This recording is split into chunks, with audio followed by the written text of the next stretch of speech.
ዩናይትዶች በማቲያስ ፈርናንዴዝ ዝውውር ተሸንፈዋል። ቶተንሃም ማቲያስ ፈርናንዴዝን እንደሚያስፈርም እንግዲህ አሁን ላይ ዴቪድ ኦርንስቴም ሆነ ፋብሪዞ ይህንን መረጃ አጋርተዋል። ዩናይትዶች ቀጣይ እንቅስቃሴያቸው መሀል ሊሆን ይችላል። ለማቲያስ ፈርናንዴዝ 85 ሚሊዮን ፓውንዶች ማውጣት ካልቻሉ ሌሎች ተጫዋቾች በምን ያህል ዋጋ ሊያገኙ ይችላሉ የሚለውን ነገር እስቲ በዚህኛው ቪዲዮ እንመልከት።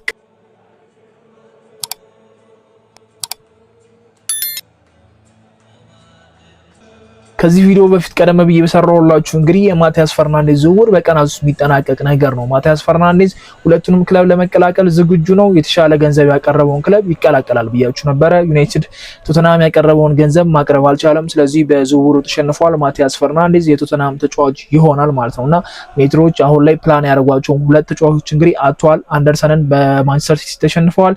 በቶተንሃም ደግሞ ማቲያስ ፈርናንዴዝን ተሸንፈዋልና እነዚህ ሁለት የዝውውር ሽንፈቶች እንግዲህ ለዩናይትድ ትልቅ ራስ እንደሚሆኑ ይጠበቃል። አንደርሰን ምን ያህል ሲከታተሉት እንደነበረ እናውቃለን። አንደርሰንን ካወጡ በኋላ የአንደርሰን ተተኪ ከሱ ጋር አንድ አይነት የሆነ ቁጥራዊ ነገር አላቸው ተብሎ እሱን ይተካልናል ብለው ሲያስቡት የነበረው ማቲያስ ፈርናንዴዝን 85 ሚሊዮን ፓውንዶችን መክፈል ስላልቻሉና የተሻለ ደሞዝ መክፈል ስላልቻሉ በቶተንሃም ተሸንፈዋል። ይሄ እንደ ዩናይትድ የሚያሳፍር ነገር ይመስለኛል። ዩናይትድ የተሻለ ገንዘብ ከቶተንሃም በላይ እንዳለው እናውቃለን፣ ማቅረብም እንደሚችል እናውቃለን። ላለፉት ዓመታት የሰሯቸው ስህተቶች ግን አሁን ላይ ደህና ተጫዋቾች እንዳያስፈርሙ አድርጓቸዋል ብዬ አስባለሁ። ቼልሲ እነ ካይሴዶን ኤንዞን ከመቶ በላይ አውጥቶ ነው ያስፈረመው። ይሄው አንደርሰንን እየተመለከተ ነው። ማንቸስተር ሲቲ ራይስ ምን እያደረገ እንደሆነ እየተመለከተ ነው። ቶተንሃም 85 ፕላስ ደግሞ ቶናሊንም በመቶ ለማስፈረም የተንቀሳቀሱ እንደሆነ እየሰማ ነውና ተፎካካሪ የሚባሉ ክለቦች የዚህን ያህል ገንዘብ አውጥቶ ተጫዋቾችን እያስፈረሙ ነው። ዩናይትድ ግን በመሃል ሜዳው አንድ ተጫዋች ነው ያለው። ማርሊን ጋርቴ የዩናይትድ ተጫዋች ነው ብለን ብናስብ ራሱ ለዩናይትድ ለአንድ አመት ግልጋሎት እንደማይሰጥ እንግዲህ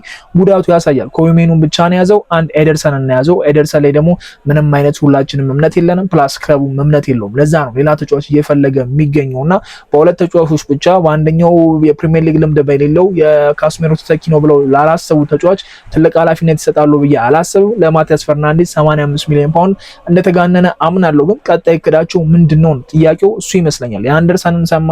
አንደርሰን ላይ 100 መክፈል እንደማይፈልጉ አየን። ሲቲ ከ100ም አልፎ ከ121ም አልፎ 130 እንግዲህ ሪከርድ በሆነ ገንዘብ አንደርሰንን አዘዋወሩ። ቶተንሃም ደግሞ ከኋላ መጥቶ እንግዲህ ማቲያስ ፈርናንዴዝን ዝውውር ከኛ እጅ ቀምቶናል ብዬ አስባለሁና ዩናይትድ ከማቲያስ ፈርናንዴዝ ጋር የቆየውን ያህል ቶተንሃም አልቆየም። ረጅም ታይም ዩናይትዶች ጊዜ ሲፈጁ ነበረ። የዝውውር ገንዘቡ ማቅረብ እንኳን ካልቻሉ ጥላው ወጥተው ሌላ ተጫዋቾችን እየተመለከቱም እንደሆነ እየሰማን አልነበረ። ማቲያስ ፈርናንዴዝን ያህል ብዙ ንግግር ያደረጉት ተጫዋች የለም። አሁን ላይ አሌክስ ስኮትን ብንመለከት፣ አዳም ዋርተንን ብንመለከት 80 እና ከዛ በላይ የሆኑ ዝውውሮች ናቸውና ለማቲያስ ፈርናንዴዝ ያልከፈሉትን ለአሌክስ ስኮት ይከፍላሉ፣ ለአዳም ዋርተን ይከፍላሉ። እሱ የራሱ ጥያቄ ነው። አሁን ላይ ኒሚችን እየተመለከቱ እንደሆነ ከዶርትመንት እንግዲህ እየሰማን ነው። ቀደም ብዬ ነገራችሁ ነበር። የጀርመናዊም ተጫዋችና በዓለም ዋንጫው ከገናኑ ተጫዋቾች ማለት አንደኛው ነው። እሱ ከ80 ያነሰ ዋጋ ይኖረዋል ላይ ነው ጥያቄ። አሁን 80 እና ከዛ በላይ የሆኑ ነው ዋጋዎች። ዩናይትድ የዛን ያህል ገንዘብ ማውጣት ካልፈለገ እንዴት ነው የመሃል ሜዳ ተጫዋች ለአመታት ሊገለገልበት የሚችለው ሻምፒዮንስ ሊግ ሊፎካከርበት የሚችልበት ፕሪሚየር ሊግ ሊፎካከርበት የሚችልበትን ተጫዋች ሊያስፈርም የሚችለውና አሁን ላይ ያሉትን ቶፕ የሚባሉ ታርጌቶችን አጥቷል።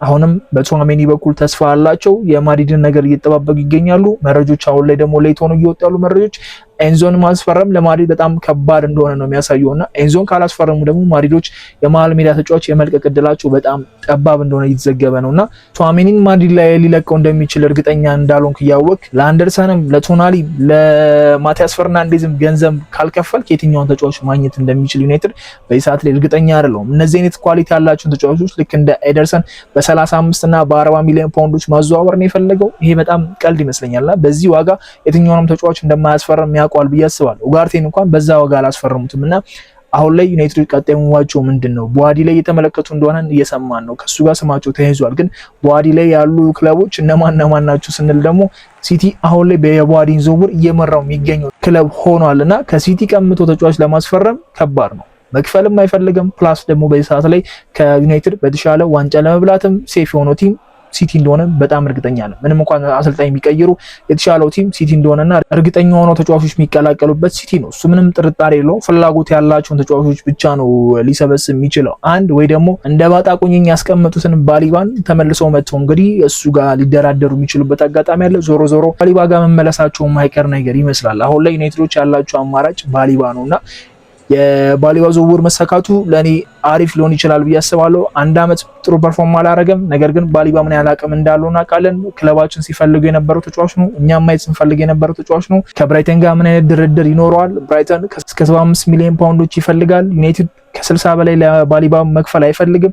ተጫዋቹ ቢያንስ አሁን ከነ ማቲያስ ፈርናንዴስ ከነ ቶናሊ ከአንደርሰንም በተሻለ ዩናይትድ እንደሚመጣ እርግጠኛ ነን። ከአመት በፊት እንግዲህ ቃል ገብቶላቸው ዩናይትድን መቀላቀል እንደሚፈልግ ከክለባችን ተጫዋቾች ጋር እንግዲህ ንግግርም እንዳደረገ ብዙ መረጃዎች ሰምተናልና አሁን ምልከታችሁ በሙላ ባሊባ ላይ ነው። ባሊባን ማስፈረም ደግሞ ለዩናይትድ ሴፍ ነው ወይ? የራሱ ጥያቄ ነው። ባሊባ የቀድሞ አቋሙን ይመልሳል ወይ? የዚህኛውን መጥፎ የሚባለውን አቋም አያሳይም የሚለው ጥያቄ የራሱ መልስ የሚያስፈልገው ነገር ነውና ዩናይትዶች የዝውውር መስኮቱ ላይ ተሸንፈዋል በድጋሚ በቶተናም መሸነፍ በጣም ነው የሚያስቀው። ቻምፒየንስ ሊግ ሳይኖር 2 አመት ተከታታይ ላለመውረድ እየታገለ የነበረ ቲም በዚህ መልኩ ዩናይትድን በተሻለ ገንዘብ ዝውውር ማሸነፍ ለኔ ከባድ ይመስለኛል። ይሄ ክለብ እንግዲህ ቶናሊንም ጨምሮ ነው ሊያስፈርም እየተንቀሳቀሰ የሚገኘው። ምን ያህል መለወጥ እንደፈለገ የሚያሳይ ይመስለኛልና ትልቅ የሚባሉ እንቅስቃሴዎችንና ለውጦችን ማድረግ ክለብ ላይ ካልፈለግ ክለብ የመለወጥ ቻንሱ በጣም ከባድ ነው የሚሆነው። ባለፈው አመት የነበረን እንቅስቃሴ በፊት ለፊቱ ምን ያህል ዋጋዎች እንዳወጣ እናውቃለን። ምን ያህል ኳሊቲ ያላቸው ምን ያህል ጸዴ ተጫዋቾች እንዳስፈረም እናውቃለን።